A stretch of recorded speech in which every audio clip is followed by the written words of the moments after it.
What a beautiful sight this is.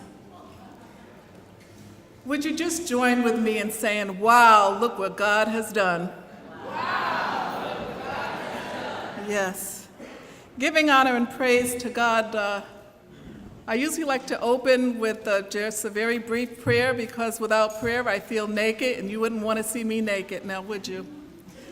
Let us pray. Holy One, we're thankful for the many ways that you show up in our lives. We're thankful that you have made time and space and relationships for us to build on. We're thankful, oh God, for our rich history together as a common people. We ask, oh God, that you will bless this time, bless this place, bless the message, so that we might leave this place closer as one people than when we entered. We pray in our Savior's name, amen. So I was trying to decide if I should go to the bathroom or not go to the bathroom, because if I don't go to the bathroom, then I'll stick to speaking just for 5 minutes. So I just want to say good evening, friends. Good evening, friends. My name is Reverend Cleo Graham. I am the community minister here at Beneficent Church. I was ordained in the United Church of Christ, but made in the Baptist Church.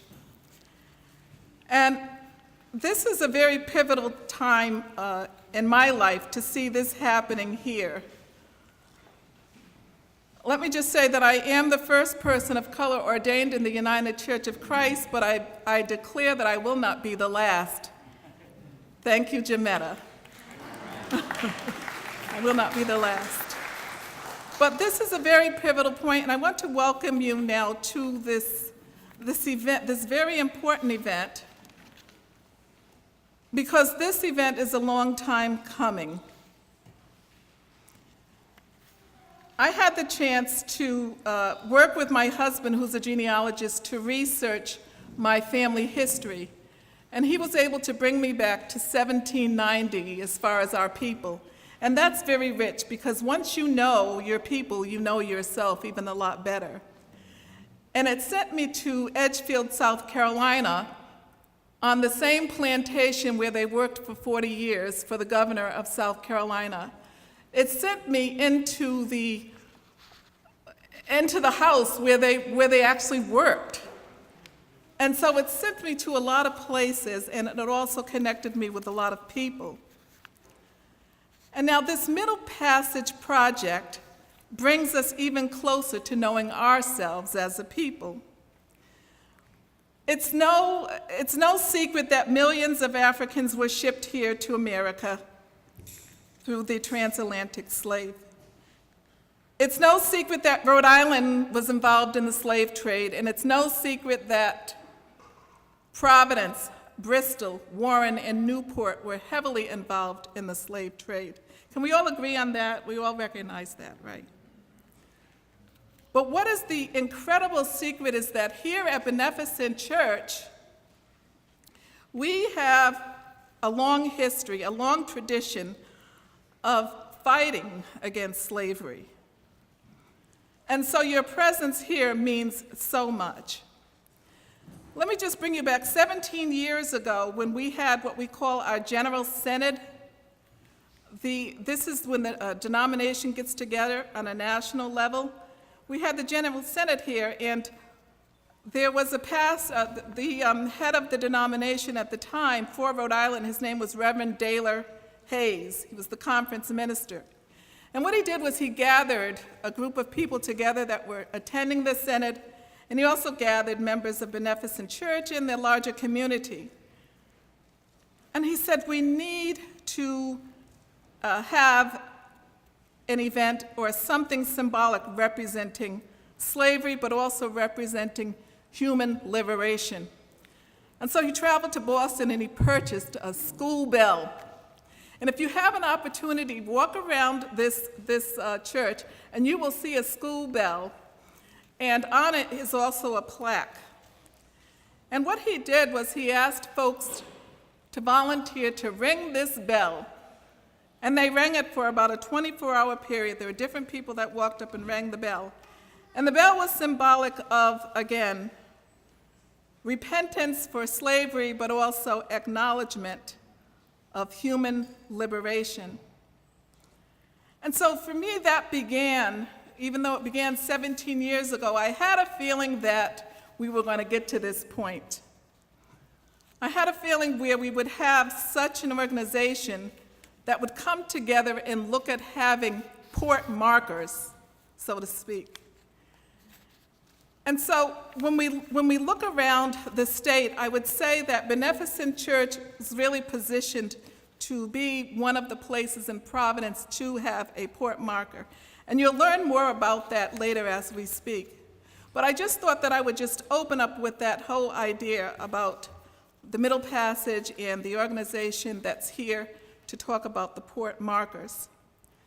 But before that happened, there was a particular city councilman that made a difference. Now, if you notice, I opened by saying, "Good evening, friends."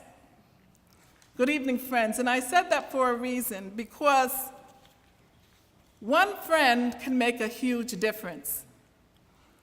And this friend I just want to acknowledge at this time is Wilbur Jennings. He's a Providence City Councilman who passed a resolution on March 3rd, 2016. He didn't do it alone, but he suggested it, and it passed, that this Rhode Island Middle Passage Project Committee would be formalized and recognized as a committee that would expand our views on the transatlantic human trade. So I just bring him up as an example of one person who could make a difference.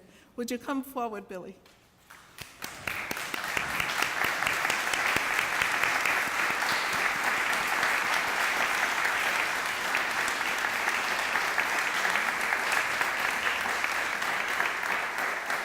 So I don't have anything to give Billy other than a big hug. Thank you. And so I just want to leave you with, I want to charge you to be a friend, to be a really good friend, and to only expect a hug. How about that? Isn't that great? So I welcome you, and now that everyone is seated, I just want to bring your attention to the fact that this is the Round Top Center. This church was built back in the 1740s, and it's if you get a chance, visit the church and go up in the dome. That is an incredible experience to climb up into the dome. We do have 4 bathrooms available. There's 2 on this level and then 2 upstairs. And there's plenty of refreshments, so please help yourself. If you need any help, there are plenty of Beneficent Church members. Can you raise your hand? And just look for us, and we can kind of direct you around. But we're so glad that you decided to have the event here today, and we look forward to seeing you again. God bless.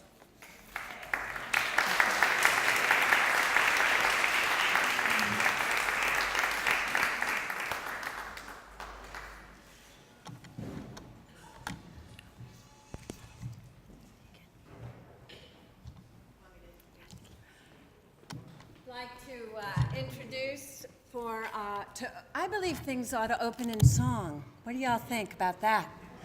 So Delbert Leon Collins is going to sing for us at the end, but I asked if he would also open for us as we get ready to do our community work together. So please welcome Delbert Leon Collins, accompanied by Ernest Cox, the musical minister here at Beneficent.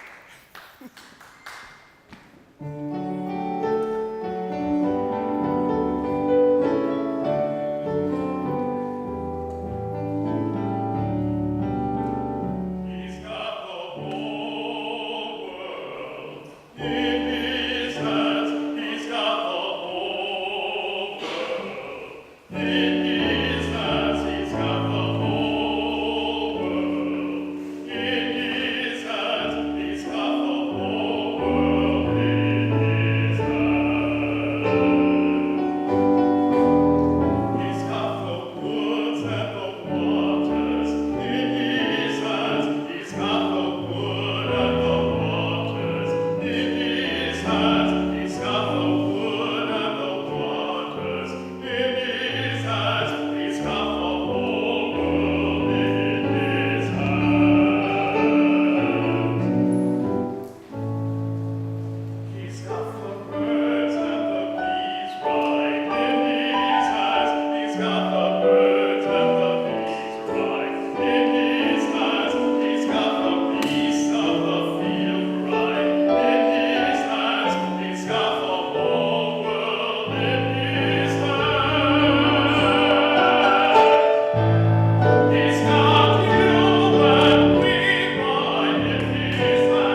Good evening.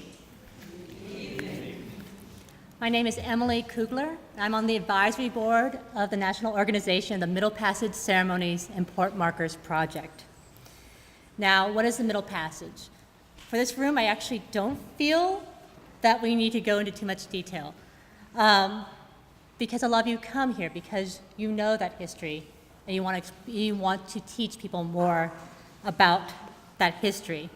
But just in case someone brought a friend, there's a wonderful history on the flyers being sent out at the front door. If you didn't get one, please make sure you sign up on our sign-in sheets, and also go to the state organization's website, rimiddlepassage.org. But the Middle Passage is called many things. It's a transatlantic human trade. Some textbooks in Texas call it the triangular trade. It's been called the European slave trade. But what it is that for 350 years, an estimated 12 million captured Africans were transported across the Atlantic to the Americas.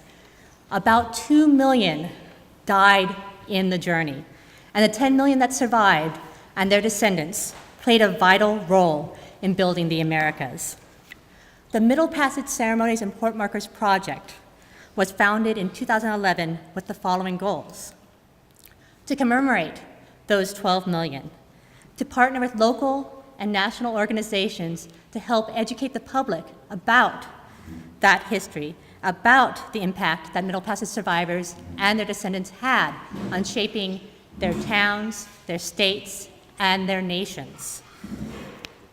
The group aims to research and identify port sites in North America. And the main focus of tonight's conversation is this part of the mission: to encourage communities to hold remembrance ceremonies and to place public and accessible markers telling this history. There are some elements of the ceremony that are highly encouraged. That the ceremony opened by asking permission from a representative of a local tribal nation as a way of acknowledging that this history of the founding of the United States is not just a story of Africans and Europeans. There were people living here when they came, and especially in New England, and especially in Rhode Island, the history of the indigenous people and the African enslaved people and their descendants are an intertwined history. There's the asking permission of a community elder to hold the ceremony. There are historical statements. It's a multi-faith representatives speak, and in Boston, which the ceremony is showing in the background from highlights, there were Catholic representatives, Jewish, Protestant, Muslim, Buddhist, Quaker.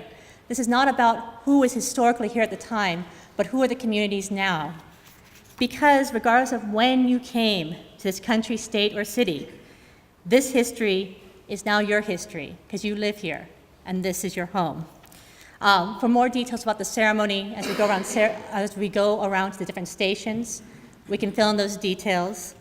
But most of all here, we're here to hear your ideas about the ceremony. These are basic guidelines. The details come from what the site's specific history is. So what is Providence history involving enslavement and the Middle Passage? And also, what are the communities living here today? What do they need from this history? How can this history serve our conversation and what we need today? Boston held a ceremony in August 2015 and is working towards a marker. Our goals in Rhode Island are a little bit more ambitious.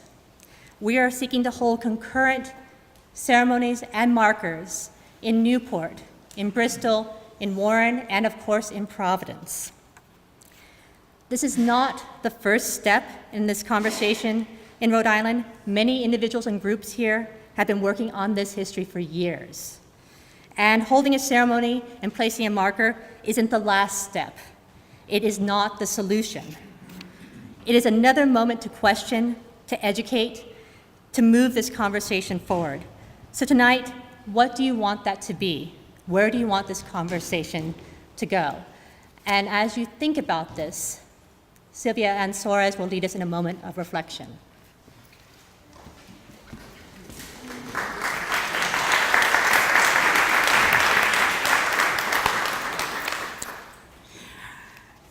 It is a beautiful room. Welcome. Welcome. Before we bring our hearts and our minds and our thoughts to this Providence port marker, which is a long-awaited, significant monument marking the entry of enslaved Africans into Providence and the city's complicity in this abhorrent trafficking, let's reflect on a few facts. Between 1709 and 1807, Rhode Island merchants sponsored, that's 100 years, yeah? Sponsored at least 934 voyages. That's about 10 voyages a year to the coast of Africa to kidnap almost 107,000 Africans to the New World. And then following the American Revolution, the Rhode Island merchants controlled 60 to 90% of the American slave trade. These Africans, they were savagely torn from their homes, kept chained in sordid conditions in camps and dungeons until stalked onto ships like cattle bound for the colonies of the Americas. Those who became diseased from being piled into fetid, cramped ship hulls, or those who rebelled were simply tossed overboard alive. One woman from the ship of a Rhode Island slaver, DeWolf, was strapped to a chair. All alive, all feed for the sharks. Their bones lie in the Middle Passage. Well, women were allowed to roam freely on deck, to be easily raped. Once in the colonies of America, the survivors were branded, inspected, and sold like animals, families ripped apart and enslaved under brutal conditions. Under slave labor, these humans physically, majorly built the economy of this country, the wealth of a few, and many institutions still standing, such as the early structures of Brown University. The building of the White House used slave labor, who received wages, but the wages went to the masters. Rhode Islanders owned many Africans. But still, these enslaved Africans instilled in their descendants a deep faith in the greatness that created life. They gave the world a new music and many gifts, and to their descendants, the ability to survive against all odds, to excel and make great contribution to humanity. So before we go into our groups, let us also take a moment to reflect on how we today can carry on their legacy with honor, honoring them, and thereby connecting with the spirit that brought powerful human life into existence in Africa. So let us take a few quiet moments to reflect.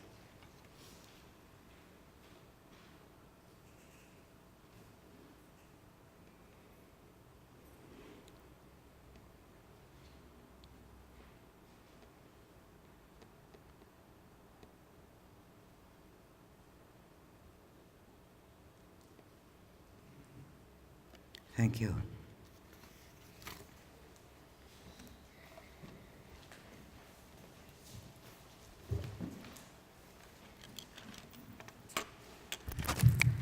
Good evening, everyone. Good evening. As we prepare ourselves to engage in what I will call robust and uninhibited dialogue, I want to open up with the words of the great black scholar John Henry Clark. He said that history is a clock that a people use to tell them where they have been and what they have done. It tells them who they are, and where they are. But you know what else he said? It tells them where they still must go. This is the thing that we want to wrestle with tonight. This is the conversation that we want to get together as a community and wrestle with tonight. When we think about what freedom means for Black people, that means liberation. We know that Frederick Douglass says that there must be a struggle first. Lord knows we've been struggling. We've been struggling for 400 or 500 years. Native peoples have been struggling on this land for 523 years. There will be no conversation about where we go unless we engage and link up through that network, through that system, through that tradition of struggle. See, to get on this road to freedom, you have to merge onto it like you merge onto Interstate 95. You can't just jump in somewhere where you want to get in. You can't just hop over the rail and say, I'm going to get in here and get off there. And no, you got to merge onto the designated position. And in order for us to merge onto this road to freedom, we have to merge onto it where the African merged onto it. Say, what is he talking about, merge onto the road where the African merged onto it? My name is Marco McWilliams. I'm a Black man from Drew, Mississippi in the Delta.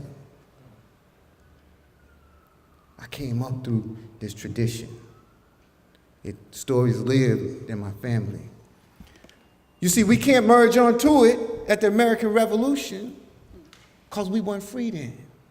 We getting ready to celebrate the 4th of July. My folks called it the 4th of July. All right now. I didn't come up here to preach. I might preach a little bit. I know we got the organ player over there. I'm going to sit down.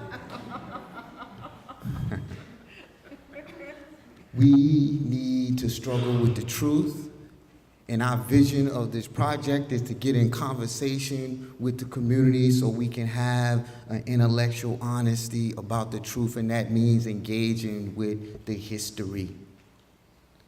You should never be afraid of the truth. Somewhere I read, the truth will set you free.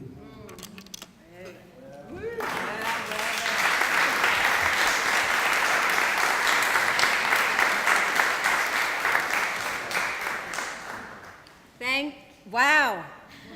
Woo! So, I wonder who's here tonight to engage in this. And actually, before I have us introduce one another, I feel as if we need to call on the names of some of the ancestors for whom we are doing this work.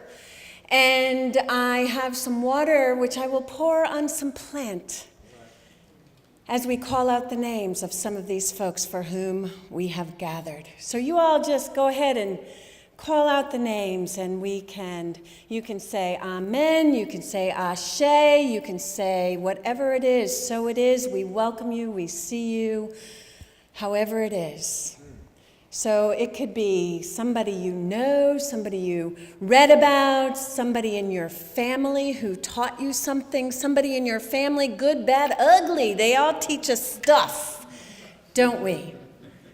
And this work that moves us forward also does help heal that energy of the past. So I'm just going to go to the plant and let y'all call out names. Atlantic Ocean that bathes the shores of Africa and Rhode Island. Fannie Lou Hamer. Eleanor Eldridge. Jared Maria. Rosalind Jackson. Marcus Garvey. Frederick Douglass. Luminous Palmer. Ezekiel Evans. Elgin Weaver. Lee Jerry. Mel James Grace. Walker.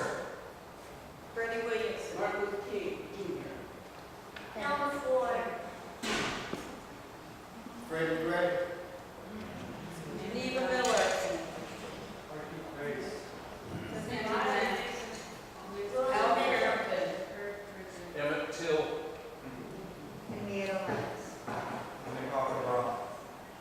Malcolm X. Margaret Walker.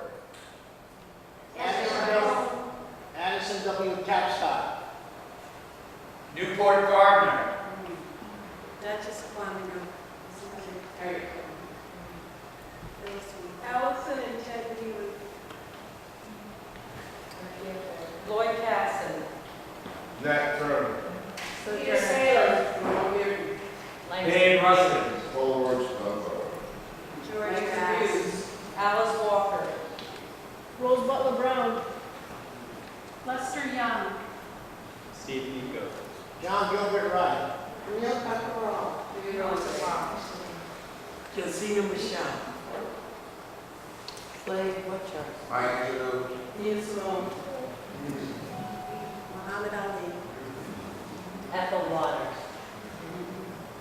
Rose Phyllis and Fanny Chase. And Asa Fox. And Russell Moore. King Philip Ward.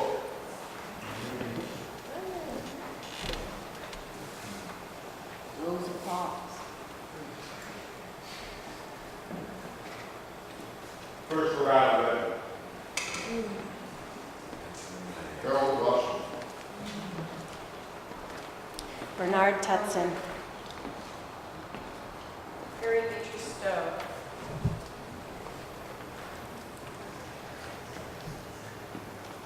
Thomas Wilson.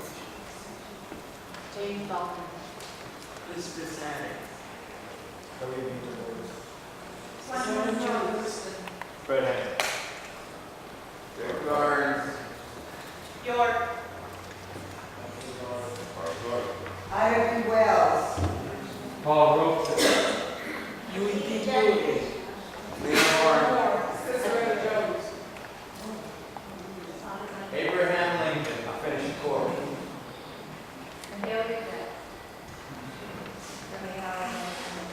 Earl Day. Bob Marley. For the slaves who died crossing the Ohio River. Miles Davis.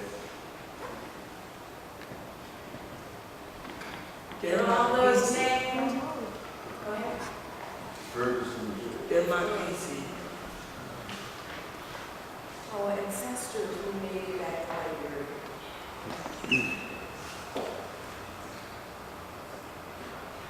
For all the names called, for all the names unknown, we grow. We give thanks.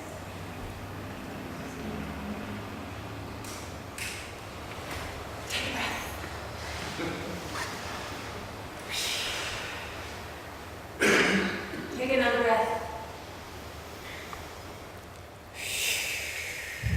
Take one more.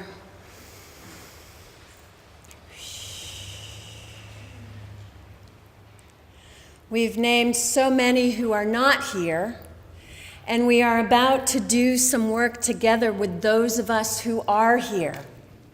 So, my name is Valerie Tutson. Did I tell you that? I wanted to teach you something so that we can greet one another before we begin to move. And this is a song. Some of you who know me know I teach this everywhere I go these days. It's a greeting song that comes from Malawi. And the words mean, I see you. And I greet you with respect. This is a song that will change the world. And we're starting that work right here among us in this group gathered. So we're going to sing in Chichewa, which is one of the languages spoken in Malawi. And this song goes like this.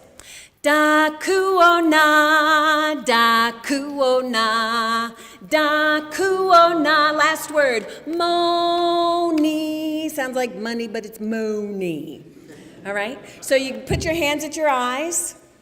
All right? So we say dakuona, then we move to our hearts. Dakuona, then we go in front. Dakuona, now we clap. Moni. Great. So we're saying with our whole bodies, I see you with my eyes, I see you with I see you in front of me, and Moni means I greet you with respect. All right? So, y'all ready to try it? Ready or not? Then, this might be the hardest part of the night. Here we go.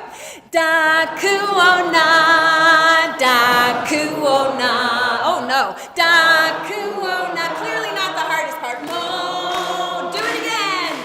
Dakuona, dakuona, dakuona. Mo. Okay, so this might be the hardest part, where I invite you to stand up and turn to somebody near you. Might be somebody you already know, might not be somebody you know yet. But we're going to sing our greeting song to our neighbor. All right, here we go. Dakuona, dakuona, dakuona. Find another person. Find another person, Rose. Dakuona. There we go. Dakuona. Go ahead, find another person. Dakuona. Dakuona. You can move. Dakuona. Okay, find one more. Dakuona. You can move around. Dakuona. Oh, go for one more. This will be the last one. I promise. Moni. Hey, give yourselves a hand. Okay. Well, you don't have to sit down in that same seat that you started in, but if you want to, I know it's habitual. I didn't let you sing long enough. No, it's all good. But I did want to invite you to get up and start moving around, because tonight we want you to move around, and we want to get your input and your ideas. This is the very beginning of the public process in this. Some people have been meeting in a while, and we're just folding people in, but as this is our first Providence public meeting. So we have 4 things that we want you to think about today and get your ideas about. One is the marker itself. If you were going to dream up a port marker, what kind of marker would you make? Would it be a tall standing up? Would it be a bench to sit on? Would it be a bell? Would it be a who knows what? The second thing we want you to think about is, where in Providence could this marker possibly be? The third thing we want you to think about is, when this marker is finally created, or maybe before it's created, maybe along the way, what kind of ceremony do we want to create that invites our entire community to celebrate? Reflect? What kind of ceremony do we imagine? And the fourth thing is outreach. Who needs to know about it? What do they need to know?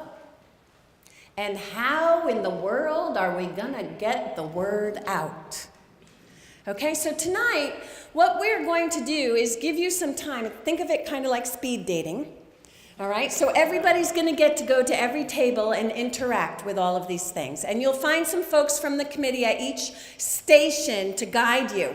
And you may want to know how in the world you're going to know where to begin. Well, how many of you have that piece of paper you signed in on that you got when you first came in? You will notice that in the upper right-hand corner, there is a number. So if you have a piece of paper with a number on it, we ask that you begin at that station. If you came late and we ran out of papers with numbers, it's all good. Pick a place and go. We're gonna just kind of keep some time and we're gonna say switch. So I guess that means we're gonna move in the, is this clockwise position? Okay, clockwise. All right, so you'll hear a bell ring or a song sung or something to give you the signal to move to someplace else. All right, so we're gonna give you a chance to think about these things, to interact, then we're gonna come back and wrap it up with some questions and answers at the end. So, go forward, friends.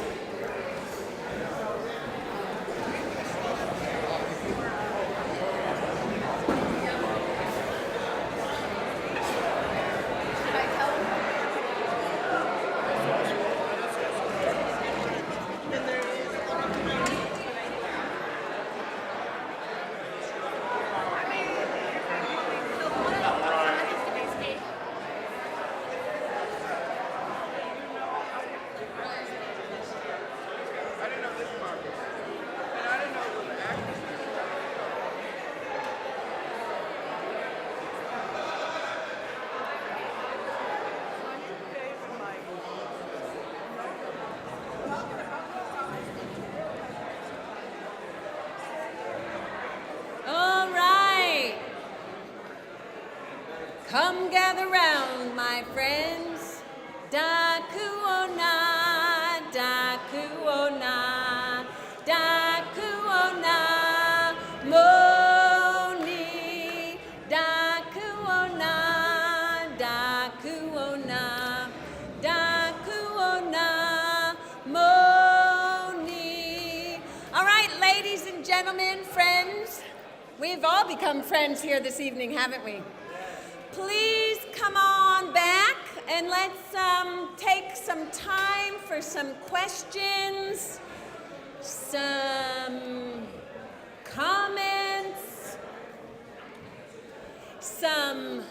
oh, I can't wait to do this, or how can I do that?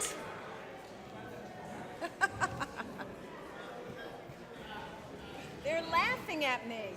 My fellow committee people are laughing. Just keep going.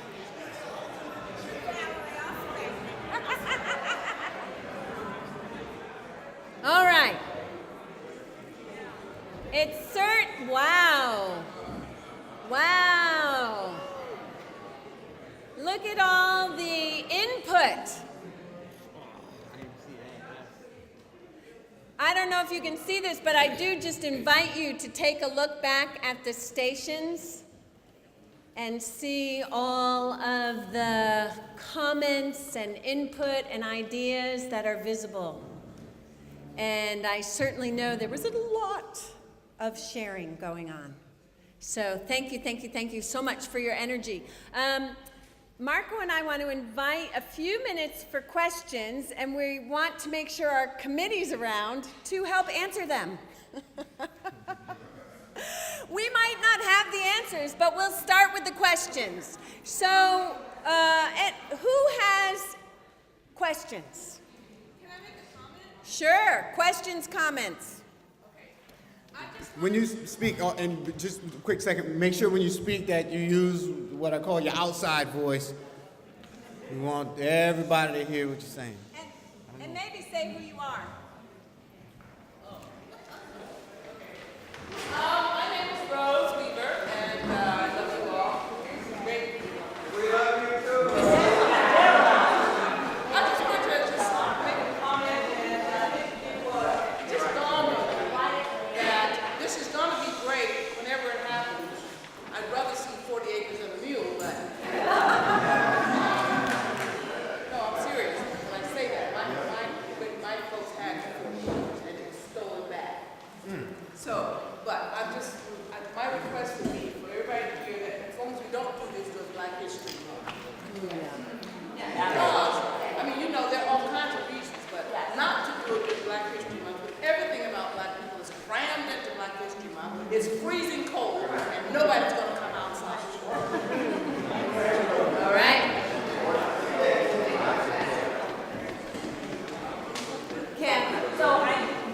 what happens to the data now. Which data? All the stuff is on the wall. Oh, wonderful. She wonders what happens to the data now. We are going to record everything that's up here. We're going to take photos and notes and try to save all these beautiful post-it notes that we have. We have a website called rimiddlepassage.org, all one word, so RI as in Rhode Island. And we are just starting to put information on there. And one of the things that we're going to do is put the comments you have here tonight up on there and that people can further comment. Now, if you want to get more involved, if I say committee and you go, okay, we do have groups working in all 4 sites. We also have some groups trying to coordinate on larger issues like marker design. So if you want to participate more and you want to make sure that your point, you want to bring that in meetings, you want to coordinate for that, you can become more involved. So there's different ways you can be involved. One is you just did. You were here. You gave input. We're going to look at it and keep this in mind as we go forward. The other way you can be involved is that you can join a committee. You can come to meetings. You can put in your input. You can be one of the organizers of these events and of this movement. And the other way, if something between coming here and then joining the organization, if you want something in between, just please make sure that you signed up on our email address if you didn't have a specific interest, so that we can keep emailing you about future events, about how this goes forward and what happens. And also, tell people. So what's happening with this data, we're going to record it, we're going to note it down, and we're also going to share it on the website and hopefully get more input and keep this conversation going that way. Great. Yeah. So you guys are talking about very specific things like markers and location, who should speak at these locations. And I'm just wondering, although it's a conversation about it, do you guys have a timeline in which you guys hope to see these markers manifested, or like, what's your timeline? We are working on a timeline. The timeline is a little more difficult to figure out because there are various contingencies. So if we say a particular design of a marker, then it's like identifying artists to work on that, and then when that can be projected, if we have to get some sort of permit or something from the city to get, you know what I mean? So there's like that logistical stuff. And then there's also just the people timeline, if we can get folks together to work on that to develop the idea. So the timeline is very fluid, and it's a loose thing. It can be shorter or preferably, but it can stretch out. In terms of a range, I don't know if you want to say a general There's a range. So for most other sites that the Middle Passage Ceremonies and Port Markers have worked on elsewhere, it's been a minimum 12 to 18 months, and that was some fluidity. That was things going very smoothly. So there's that sort of a minimum timeline. We have been loosely sort of thinking about not February, has come up, by the way, and thinking about fall, maybe 2017. Maybe that number that has been bounced around, but no one's officially put it down, because one of the things that we've been working on is trying to get this right. Because, a group of people can get together and plan an event, and they can maybe put up a marker, but one of the things we're trying to do is trying to get as much community input as we go forward as possible, and that's actually part of the time process too.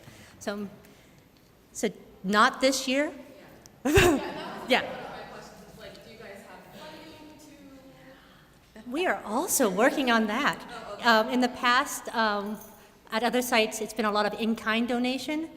So the National Park Service, or in one case in Hollywood, Maryland, at the Soderly Plantation, the descendants of the plantation owners paid for the marker entirely. So here we've had some interest from people, maybe giving actual money. But that's another thing that we're working on, funding, locations. But the other thing is, before we move on to that, we actually have to think about what does this community want for a ceremony, for a marker, before we say, let's do this.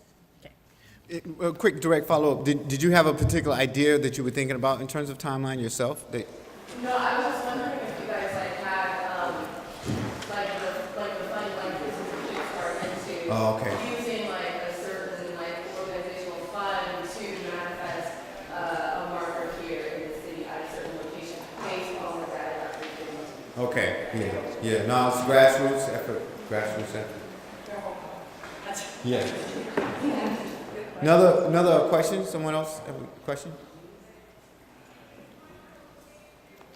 Yes, sir.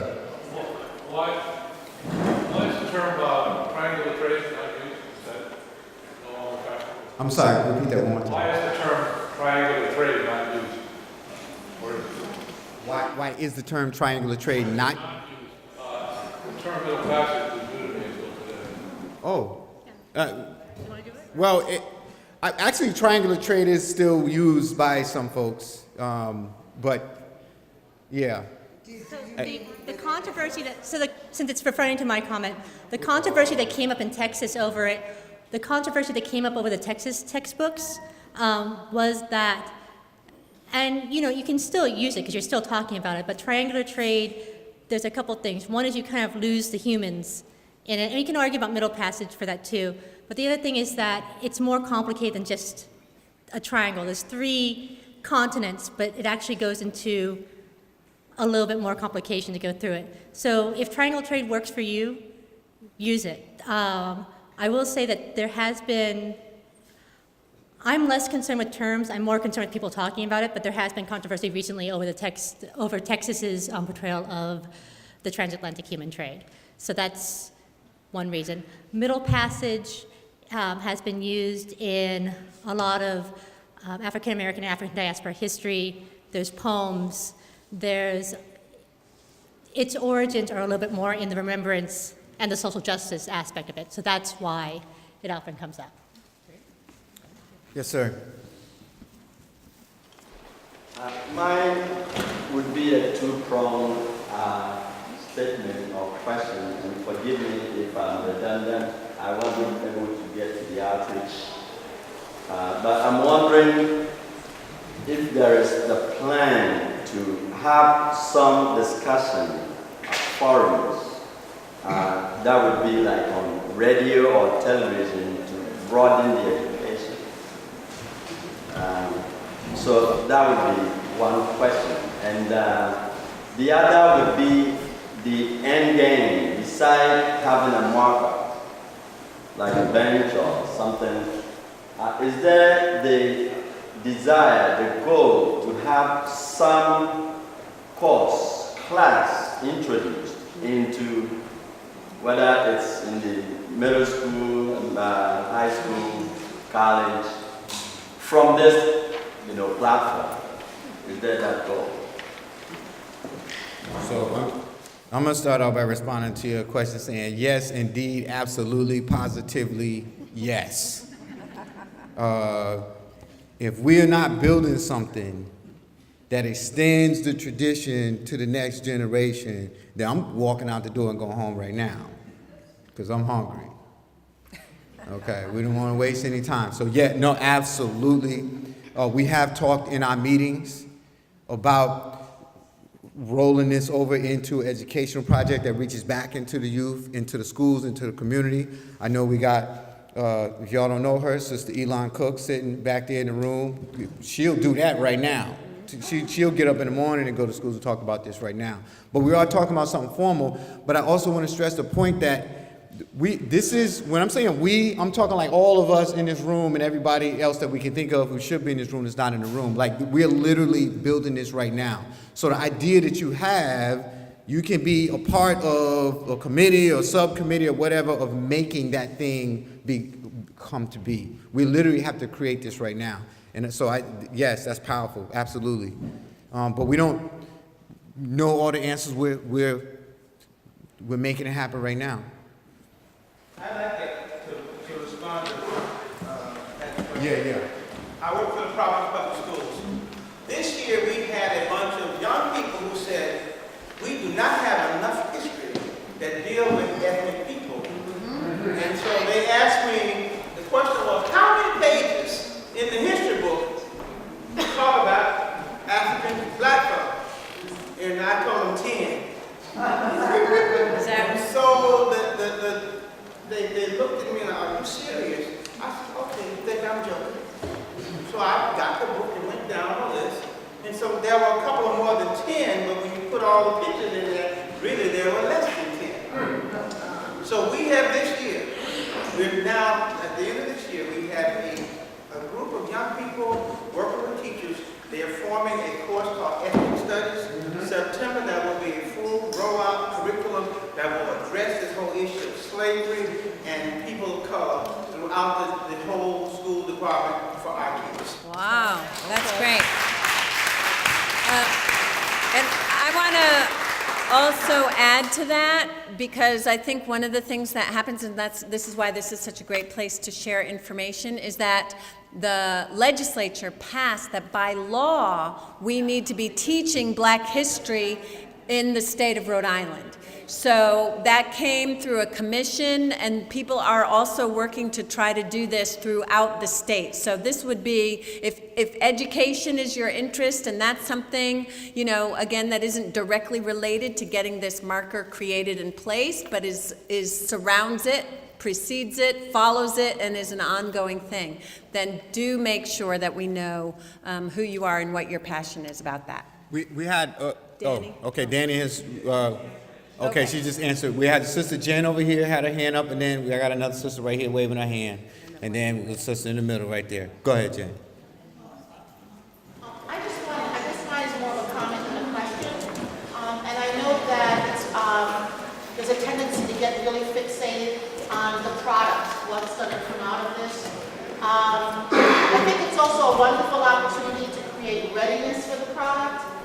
And so just having this conversation with our family and friends, I would really like us to encourage that, because a lot of times we do it more as work with people that we think we want to save. But inside our own family and friends, we don't have this conversation. So I'm just wondering if we could just really encourage everybody that starts this, they start with their neighbors, their family and friends to talk about it. In terms of the ceremonies, are you thinking of this as a one-time deal, or like they're meeting every April 24th? There's commemoration of the Armenian genocide at the memorial, and I think it would be, you know, a good thing to do, so it's continuous every year. I love it. We're thinking about it right now. Since you just said it, she's writing it down right now. Every year. Nice. I think that there's a misnomer about the use of the word Black history. Black history is integral to white history.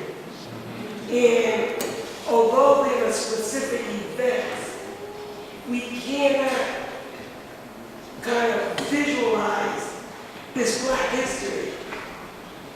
Because if we really wanted to change the way America is, it would be one history. And what white people did to Black people, to Native people, to Asian people, and then we would all really be like this group.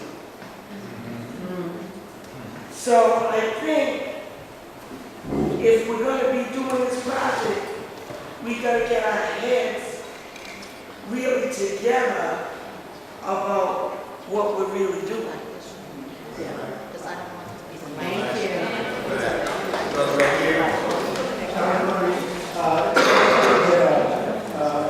A group of people together on one subject, like a location.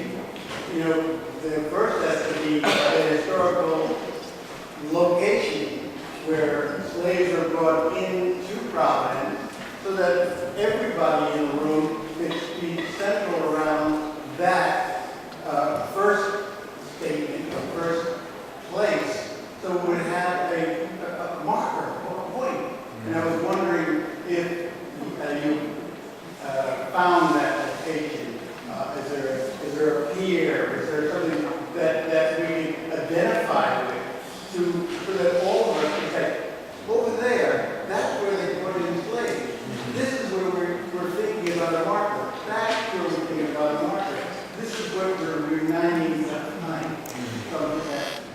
So there are some places that have been identified along the river in Providence, and there are folks already involved in the committee who have done significant amount of research specifically around those things. There's also Market Square, which is in Providence. So does anybody else want to say anything about that? Because you're right, and so what I think is going to happen, when that committee gathers, if people are really interested in where are we going to put this, part of their job is going to be to get the actual research and see where those places are, right? And it may be that then we invite tons of people again to go on a walk and say, oh, we could go here. Oh, come and speak to us, Renee. Come and speak to us. Hi, everyone. Hi, Renee. Hi, Bob. I want to just pull, can you hear me now? Okay. Several issues have come up about education, about this going forward beyond tonight, about a location. What are we looking at or what are we doing? Let's stop for a minute and think. The first thing is that all of you came tonight. We've been meeting since January, and it was decided that, yes, academics, educators, designers could continue this conversation and design something without you. But then what would happen?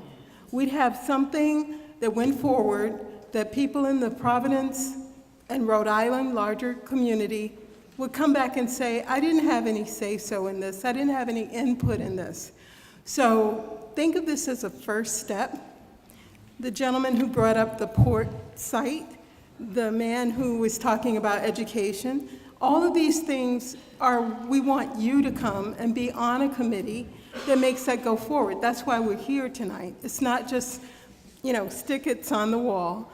We're thinking, okay, what was the best way to engage you and not bore you, okay? And I think we've accomplished that. So anything going forward, education in the state of Rhode Island, those are all very important points that we need you to come and be on the committees and make that go forward. Great.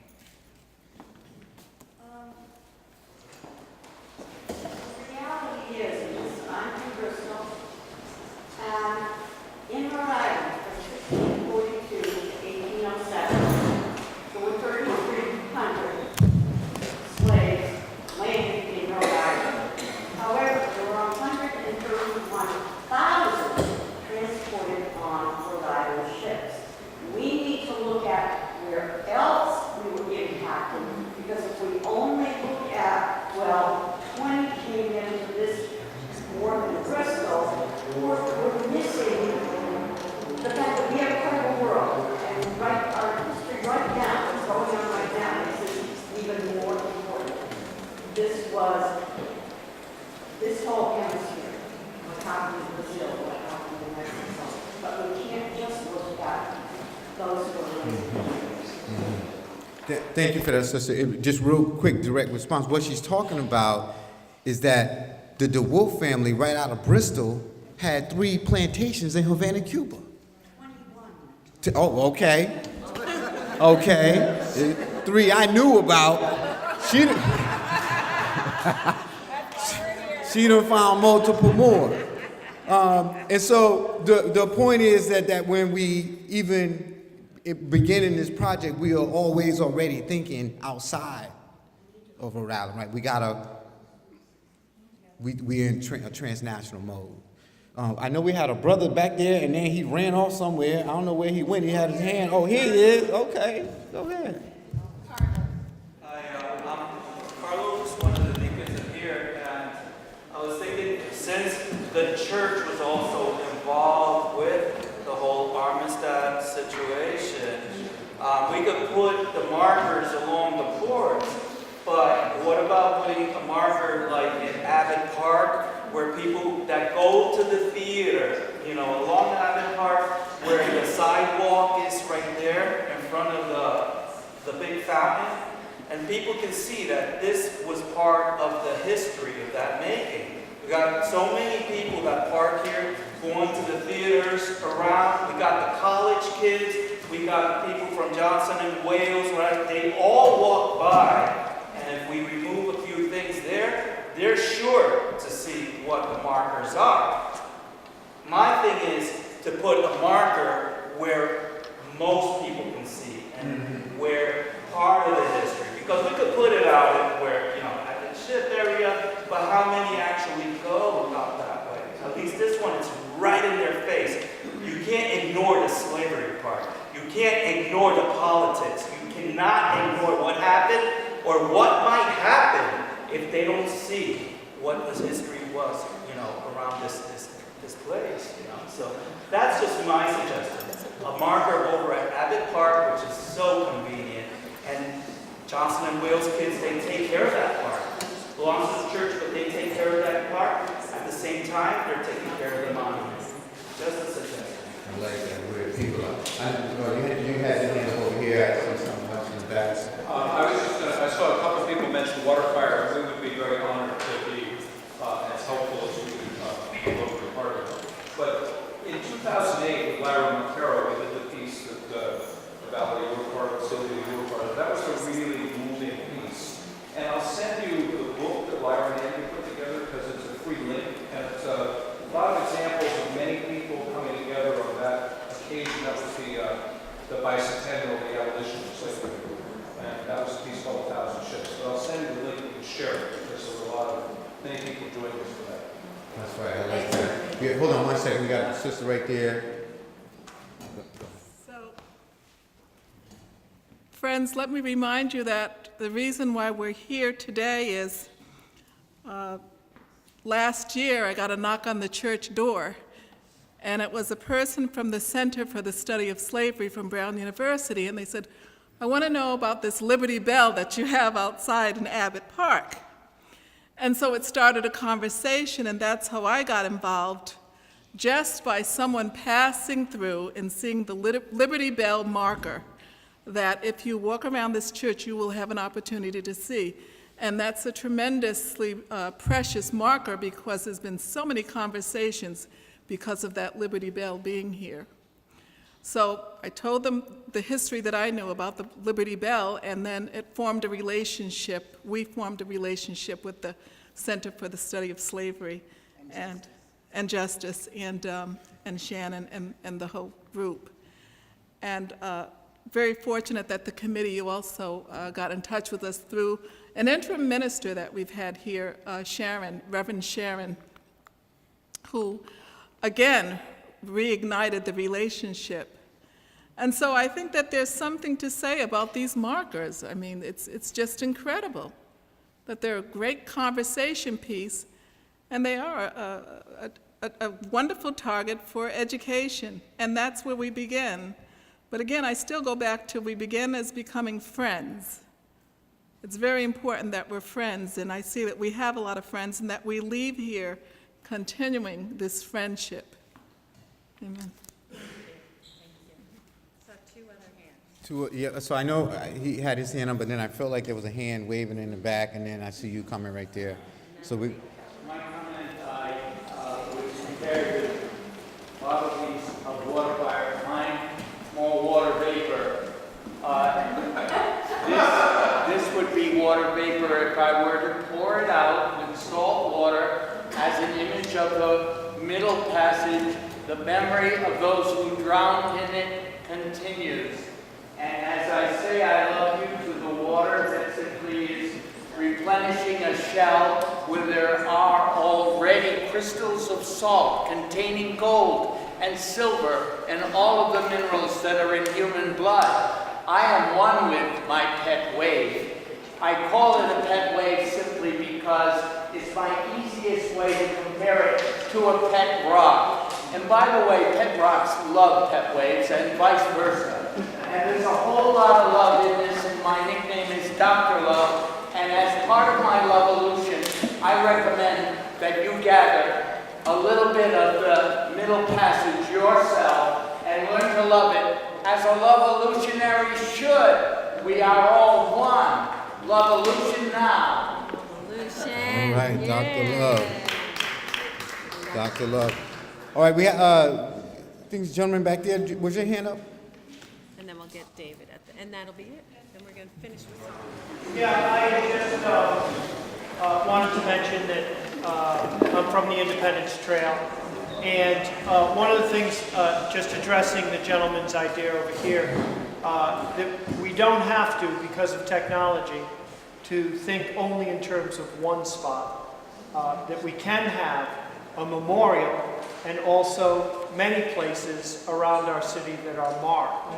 And that today we already have the technology available to have maps on our devices, to have stories told through both video and voice and photography. And I just hope the committee will recognize the technology gives us that opportunity to go to everywhere the story was told around our city and to tell it to people using their phones and using their devices, and that we can tell the story with a city that was this deep into this.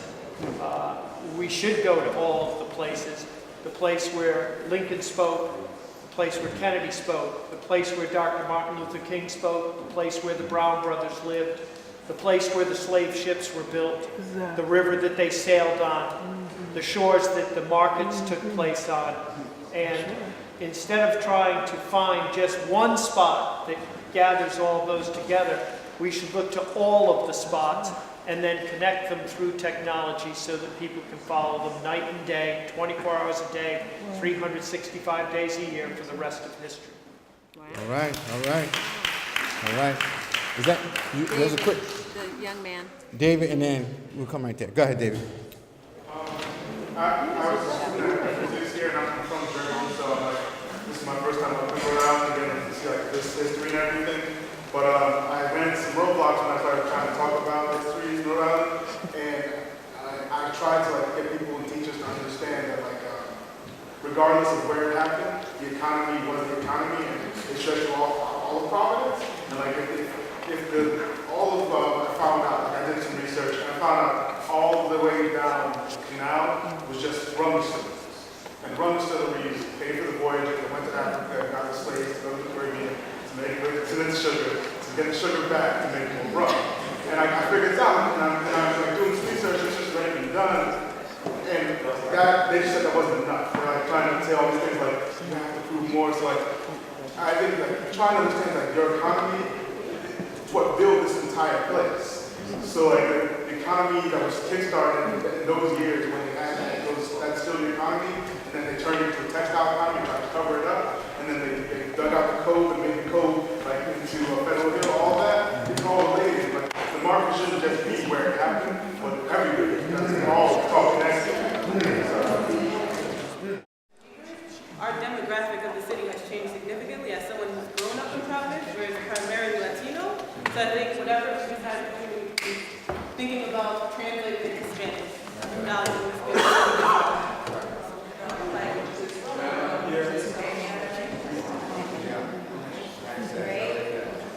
Wow. Are y'all feeling inspired? Oh my goodness, how exciting. All these ideas. Beautiful, beautiful. Just go ahead and give yourselves a hand or a holler, whatever it is you want to do. Woo, woo, woo, woo, woo. And I just want to remind you that Emily so beautifully said that you have the opportunity to stay involved at whatever capacity works for you, right? It may be that you just want to check out the website or send your friends to the website. It may be that you are a designer and want to get on the design committee, or you might not be a designer, but perhaps there's a committee or a team or a part of this project that really interests you. Maybe it is the ceremonial design that could happen every year, or maybe it is really thinking more about the technology, or learning where these sites are and where this stuff could go, or who is it that we need to reach and how are we going to reach them. That's all part of the outreach and the education. I heard television, radio, how do we, reach to the people? So do make sure that we have your information, because those of us who are already on the committee will be reaching out to those of you who say, please keep me informed. We'll keep you generally informed, but if you really have an aspect that is your passion, let us know, so that as we go forward, we can keep you in the loop and you can continue to help us think about who else we need to know. All right, take a breath. I think that's all I need to say, because I'm gonna, Marco. Oh, no, You were gonna, yeah. No. We're gonna let Delbert, Leon Collins, and the wonderful minister up there, Ernest Cox, close us out, because they opened us so beautifully. So please welcome our musicians. Woohoo, one more time.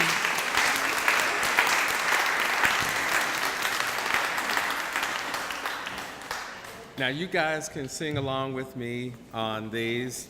I kind of did an arrangement. I wrote this arrangement. Well, I kind of played through it, and then I scored it today for Ernest. So this is his first time seeing this. So pray with us. So we're gonna all sing these spirituals. So we have these, and I chose these spirituals. The There's a Bomb, to deal with what's going on in our communities, and also he's got the whole world in his hand. And then I chose Oh Freedom and Steal Away to deal with the middle passage. So please join us with these.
thank you all for being here. We'll be in touch. Congratulations.